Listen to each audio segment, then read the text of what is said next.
السلام عليكم ورحمة الله تعالى وبركاته. walaalyaal kusoo dhawaada janaalkeena Osman Pancher. waxaan idin tusinaa qaabka aad casharada Englishka oo idil u wada heli kartid.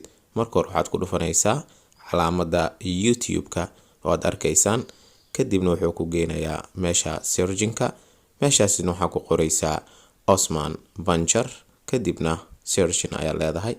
waa search gareyn ama waa raadinaysaa calaamadaas oo aad u jeedaan oo falaarta ku aadanaya ku dhufanaysaa, kadibna wuxuu toos ku geenayaa page-keena ama channel-keena Englishka ama waxbarashada YouTube-keena. kadib meesha aad arkaysaan sawirka kaaga muuqda ayaad ku dhufanaysaa, halkaas oo markaa si toos ah ku geenaysa dhammaan home-kii, videos-kii, playlist-kii. marka si toos ah daarabta inaad casharada u heshid waxaad tegaysaa qaybta playlist-ga. qaybtan playlist-ga waxaad ka helaysaa dhammaan jadwalada ama waxyaabaha aan soo gelino, gaar ahaan casharada Englishka waa ujeedaa waa kuwa. qaybtaas ayaad ku dhufanaysaa. markaad ku dhufatid kadibna si toos ah waxaad u tagaysaa casharadeena Englishka. marka meeshaas dhammaan casharada Englishka ka wada helaysaa.